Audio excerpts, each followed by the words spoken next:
Chlale du doch am Nosti hu hakeil, afol pekeine sich in dem Murois, wo ihr nicht hayo, da ribu in Jonim, als in welches sie behad Gosche des Scheiches mit dem ganzen Dorf. Was in der Leila, lechamisch osel besim, in Schnas Prosi, stop risch Pezayin, is hat demol gewähnt der Meister von Neside Reino, der Meister hat Jodua, was kommt und beschaß Meister und gesehen, mehr nicht, wie die Minien hat Bildtirot übersehen, ab nicht nutzen geschaffen wird. Danach hat sich aber es gewiesen, die Seife schon Inja, hat das gewähnt der Mögler, gegeben der noch die Möglichkeit, hat gekonnt ein Ries von in einem Efen und in einer Seder Chayim, also wir können finden, bechol in Jona, unheimlich von Iker in Jona, das Apotzes Amajonis, Betechichi, Apotzes Hayadus, Apotzes Amajonis, Betechichi, Apotzes Hayadus, Bichlal, in einem Efen blieb Kol Hagbolis, Holach Veheisi Ve'ein, bis wie mir sagt, was rechet, dies rechet. Was mit Duber ist gewähnt der Schaß Meise, hat mir gesagt, wenn nicht wie die Zada Schlili, Jadke die Kach, als sie sich herausgekommen in den Jonisch und Tfilis und Bakosches, Bechulu, Kimuvan, und Kimefurson, Bechulu, danach hat sich herausgewiesen, als sehen, die gewähnt in Möglichkeit, in Afschorius, bis zur Zide am Medina und Chuke am Malchus, und man soll Rieslosen, von der Medina und in Asami Nefen von Hu, Vechol Bnei Besi, Vechol Hasfoni, Vaksovim Shule, Vechol Rechushei,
Hello, Talmidim, Chayalim, Chasidim.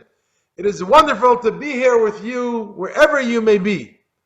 My name is Rabbi Shmuel Techtel, and I come from what some people think is the Wild West, from Arizona. Actually, I'm from Crown Heights, but I'm a shliach of the Rebbe. I have the schus of being a shliach of the Rebbe to Arizona State University, Some people call it ASU, but we call it home of the AS Jews. My wife and I moved there together with our son Tzvi almost 17 years ago, and now Baruch Hashem with our 5 children. We have a very active Chabad house with a lot of students, a lot of chayes, and a lot of Yiddishkeit, and it's amazing. One fun fact, in the summer it gets really hot by us. Average weather in the summer is over 100 degrees, probably about 105 degrees average.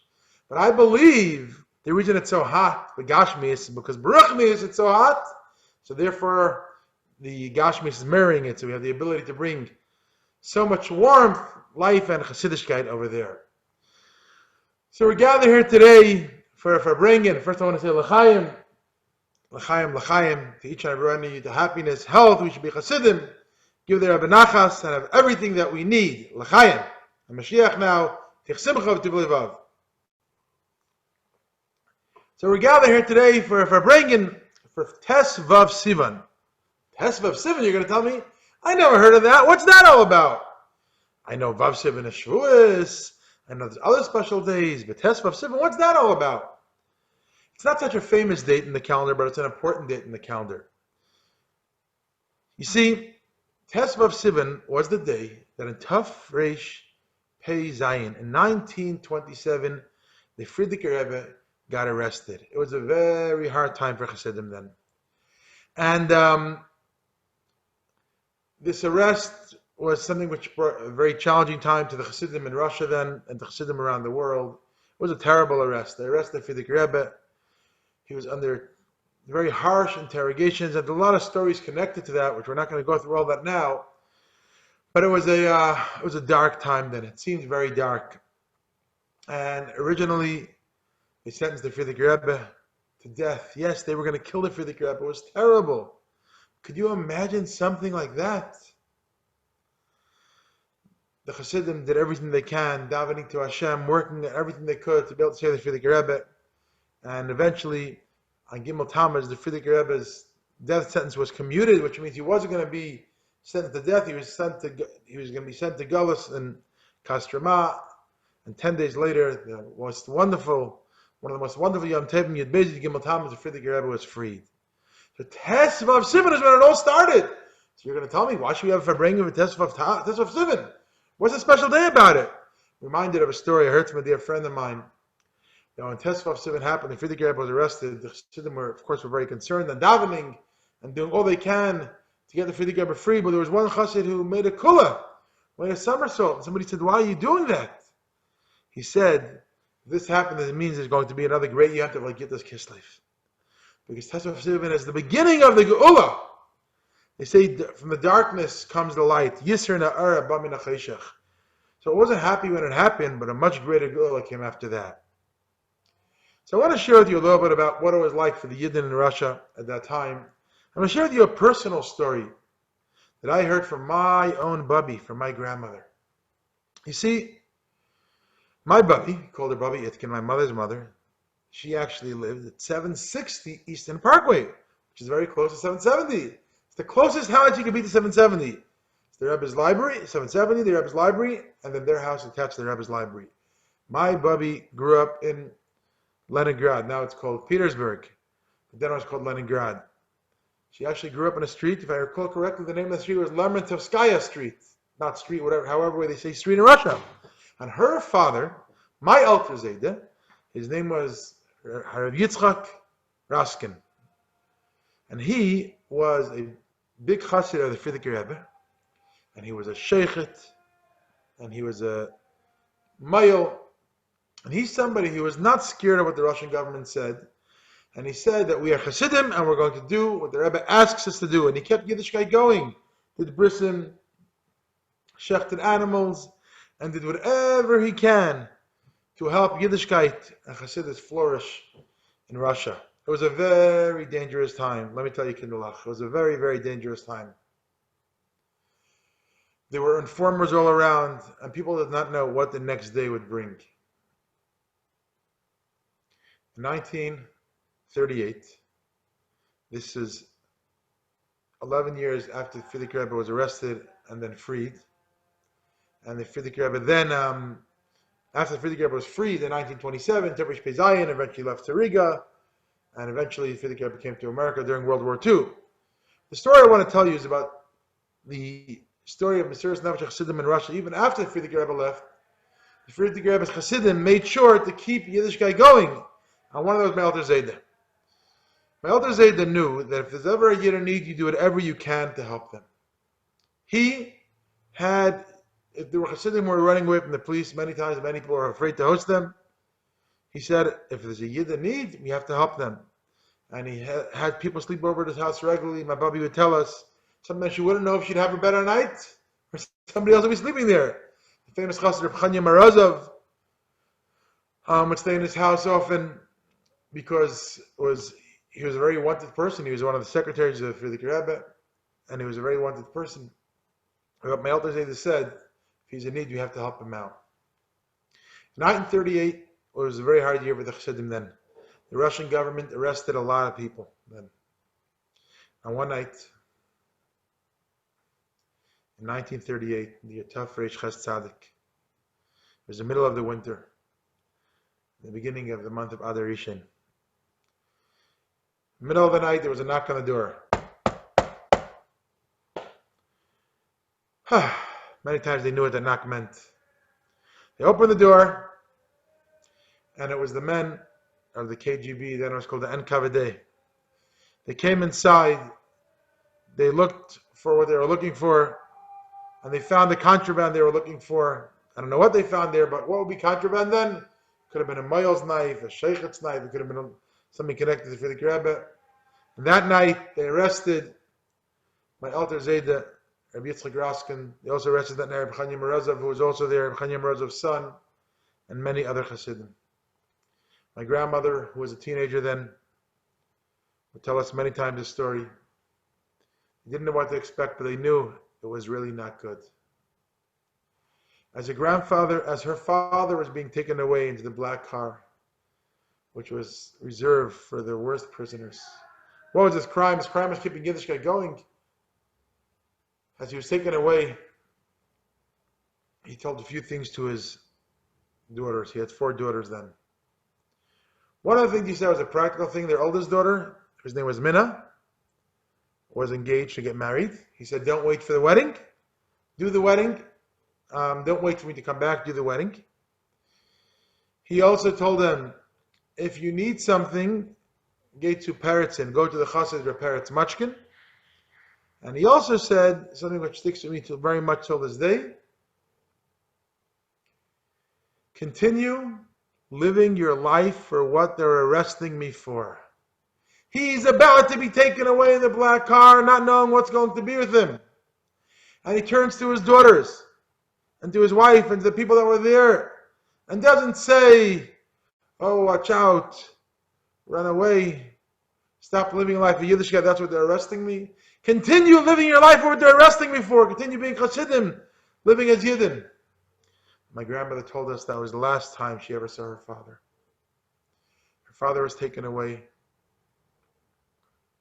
They didn't know what happened. They would send food packages. They didn't know what happened. For years and years, they didn't know what happened. They knew that he didn't come back home then. And years later, they found out that about 2 months later, he was shot by a firing squad. He had real Mesiras Nefesh to be able to keep Yiddishkeit going in Russia.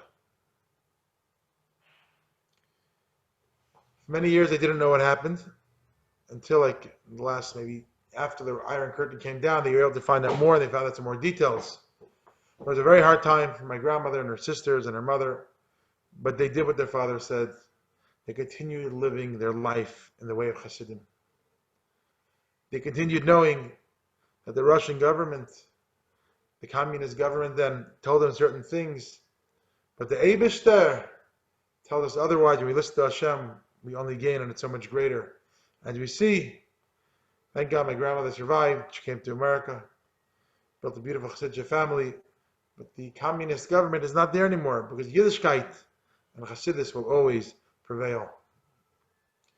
This story to me was always a very important story because it showed me the extent we have to go to be able to live a life of Yiddishkeit and to be able to be Chassidim and not be afraid of those who are telling us to stop doing it. There's always different types of challenges. An interesting, something to think about is, back then in Russia, what was the challenge? The challenge was that you would have to be killed. You could have been killed to live as a yid and as a chassid. But nowadays, Baruch Hashem, that's not our challenge now. It's different challenges.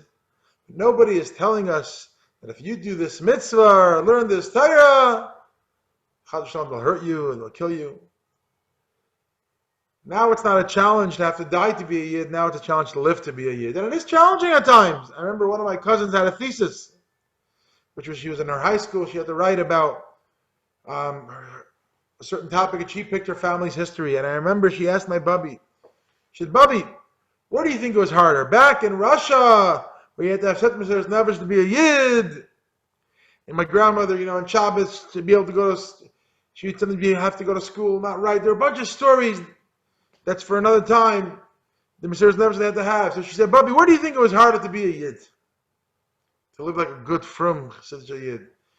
Back in Russia, where you literally had to have Mesiras Nefesh, or in America, where nobody's stopping you to be a yid, but there's a lot of, things calling your name, a lot of challenges around." And I thought my buddy for sure would say in Russia, but she said she's not sure. Each place has its own challenges. And I was thinking to myself, she said back in Russia, she said, it wasn't a question. That's who you are. That's what you do. Was never a question that you wouldn't live this way. She said nowadays, there's a lot of challenges around, so people could think that maybe it's more exciting the outside world, but we know, and when you hear these stories and you remember the gifts that we have of being a yid, and the gifts that we have of being a yid here in America now, where nobody is stopping us. So I think it was much harder in Russia because nobody's threatening us to do it here and now. Chassidim, let us think about this. Let us ask ourselves, Baruch Hashem, we're living in a free country. Yes, there's challenges now. It's not an easy time now with everything going on around us. But let's think and focus on the brachas that we have. And think of all the good things that we have. Because so many times in life, it's so easy to get focused and think about what we don't have. Think about what we're missing instead of looking at our brachas. It reminds me of a story. There was one time a group of college students who were visiting a museum in Italy. And they were visiting that museum in Italy. That museum was very famous that it had a very beautiful roof. The ceiling had 4,586 tiles. And they were very artistic tiles. And they were looking at the tiles, and they were, wow, that's so beautiful. Look at each and every one. They're looking up at the tiles. One guy, David, turns to his friend Joey and says, "Joey, look over there, you see? There's a missing tile." They call over one friend and another friend and another. "Look at that missing tile." And for the next 10 minutes, they can't believe it, how there's one missing tile. And finally, one friend turns to the other friend. His name is Sammy. Sammy turns to Joey, and David says, David, I don't get it. We're looking at the ceiling, at this beautiful roof, at the ceiling, beautiful ceiling there, and there's 4,586 tiles.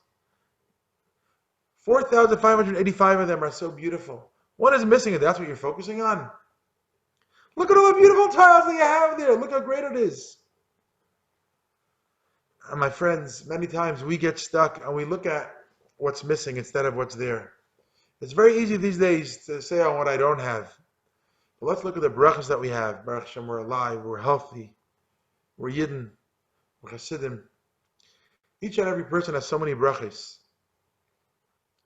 I was one time speaking to a student, they were saying, this is a challenge, and that's a challenge, and that's a challenge. And they don't feel they have enough money, and they don't feel they have enough this and enough that. And I asked them a question. I said, let's say the student's name was Abraham. It wasn't, but I said, Abe, let me ask you a question. How much would you be willing to sell your ability to see? And he said, what do you mean? I said, think about it. How much would you be willing to sell your ability to see? He said, I said, would you sell it for $1 million? He said, of course not. I said, 10 million, 100 million. He said, we'll be able to maybe take an operation to see again. I said, no, you'll never be able to see again. He said, it wouldn't even sell for $1 billion. He said, how about your ability to walk, your ability to touch, and to hear, and to taste? He said he wouldn't sell all of those things for even $20 billion. I said, that's very smart. It's not worth $20 billion. It's not worth anything in the world. And I said, Abe, every morning when you get up, you should count your blessings and say, thank you, God. He didn't know yet what Hashem was then. He said, thank you, God, for the blessings that I have. Your whole day will be different. Chassidim, we are so blessed in so many ways. I encourage everyone here not to think of what we don't have. Think of the brachas that we have. Be thankful to Hashem for it. Think how lucky we are to be Chassidim, to have a connection to Torah mitzvahs, to have a Rebbe, to be able to bring together, and be thankful for that. And be thankful that we don't have to have the challenges that Chassidim had in Russia to be able to keep Yiddishkeit going. Meaning that their life was threatened by them. We're able to do it freely. It's a challenge sometimes, a lot of other things distracting us. Let's think of the brachas that we have to be able to do it. The more we get into that mindset, the more we'll be happier, we'll have more bitachon, we'll have more connection, we'll have more joy. We'll see all the amazing brachas that we have. L'chaim, l'chaim. I don't know how much time I was given to share, but I'm going to share one more story. And I want to take this opportunity to say a special l'chaim to Label Cohen. Gave me this opportunity to bring here together with all of you. Label's a dear friend, somebody who inspires me very much, l'chaim. I want to share with you a story that really inspired me. Many times we think that, going back to what we were saying before, we think it's brighter in other places and it's greater in other places, and if only we could experience other things, we'd have more simcha. But I'm a shliach in campus, and I see how lucky we are to have Hashem, Torah, Rebbe, Chassidus, and I see students who were exposed to so many things, wanting to connect to Yiddishkeit. And I'm reminded a story of one student that comes to mind. And I'm going to preface this where you see the amazing Hashgacha Pratzah Hashem runs the world. About 5 years ago, I was scheduled to go on a trip to Israel, something called Birthright. Birthright is where we take groups of students to Eretz Yisrael. I was scheduled to go on a trip with a group of students from our university from ASU. And the trip was going to be in the middle of Sivan. We scheduled a trip already like Kislev time and to go on Sivan time. But in the middle, about another time, I don't remember the exact month, my niece got engaged. And the date that the trip was supposed to be on the date my niece was going to get married. Because the date for the wedding was planned after the trip. So I wasn't going to miss my niece's wedding, so I had to change the date of the trip. And the date of the trip that I ended up going on wasn't the day where I had a lot of students from my university. It was much earlier. It was an ER time. And there was only one student from my university, but I felt still they're Yidden. I'm going to go and be on the trip. And most of the students on the trip were from New York City, actually, from Long Island. Not from the university where I was. We had an amazing time on the trip. And I was thinking to myself, why did Hashem put me exactly on that trip and make my niece's wedding be exactly at that time, where I could not go on my original trip?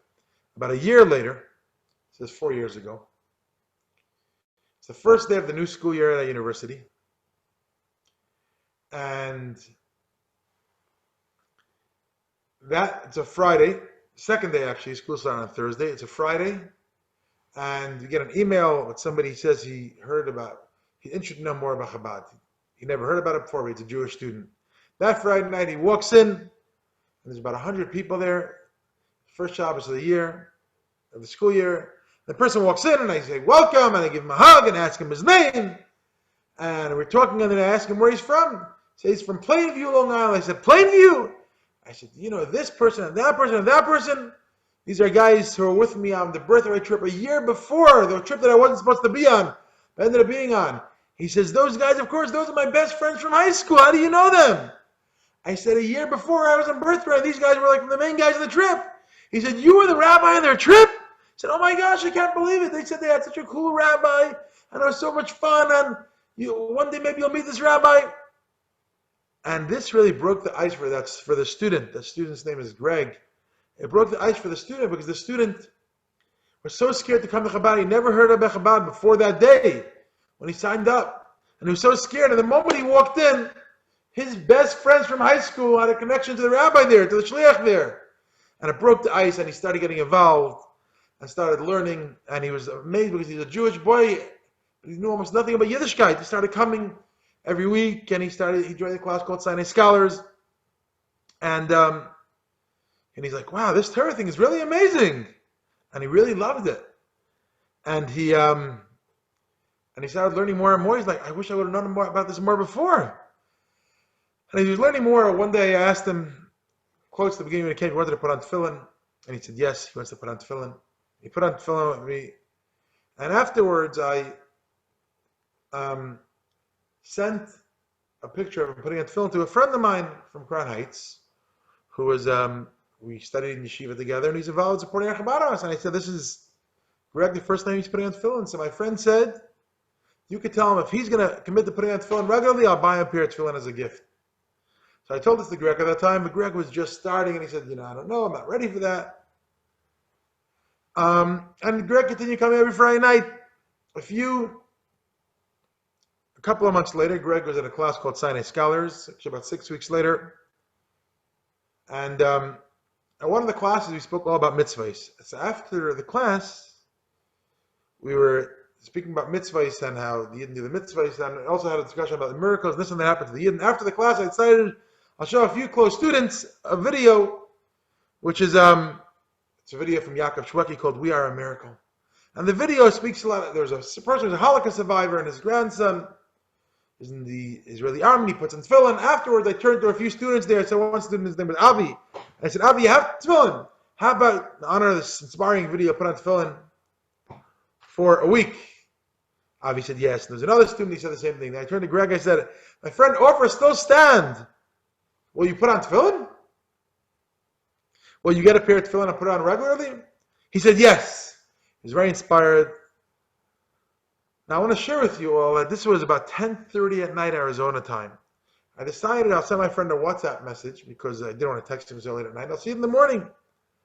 And I sent him a message. I said, is the offer still on? Literally 30 seconds later, he said, yes, the offer's on, of course. I'll buy him a pair of tefillin. So I told the Greg. Greg was so happy, and a couple of weeks later, Greg got his very own pair of tefillin. Side note, I asked my friend the next day, I said, what were you doing up? He said he woke up and he couldn't fall back asleep. Greg got his pair of tefillin. He started learning, growing, came to New York with Shabbaton. He went to learn yeshiva for that winter. And this Greg, who knew almost nothing about Yiddishkeit, now had his very own pair of tefillin, was very excited. That summer, Greg decided he's going to go to yeshiva. He went to Eretz Yisrael to learn a Mayanot, and it was really a big bracha. This person who had so much Hashgacha Pratis that a year before I ever met him, I went on a trip with his friends to Israel, and Hashem made it be the Hashgacha Pratis, he should be able to come to the Chabad house and be comfortable. How in the middle of the night my friend was up so he can get his pair of tefillin. I want to show you one more Hashgacha Pratis story with him. The reason I share this with you is because what Greg realized was that when you connect to Hashem, when you connect to the Rebbe, when you learn and daven as a chassid, you're going to see more and more the beauty of it and the great gift that we have from it. So Greg is in yeshiva, and one of the things one subject he didn't like so much was Mishnayos. Everybody has different subjects they like. You like Chassidus, you like nothing, you don't like Mishnayos so much. And he was telling this to me, and I told him, he said, what should I do? I said, it's very important that when you're a yeshiva bacher, that even if it's a subject you don't like so much, to be able to still learn it, because yeshiva bacher has Kabbalah soil. You do what you need to do. He said he's going to commit. So he said he's going to commit for 2 weeks to learn Mishnayos very much. And about a week after he decided he's going to, or a couple of days after he decided he's going to commit to learning Mishnayos very much, he gives me a call. He says he has to tell me something. He says that he was looking to get his family's family tree to find out what his background is.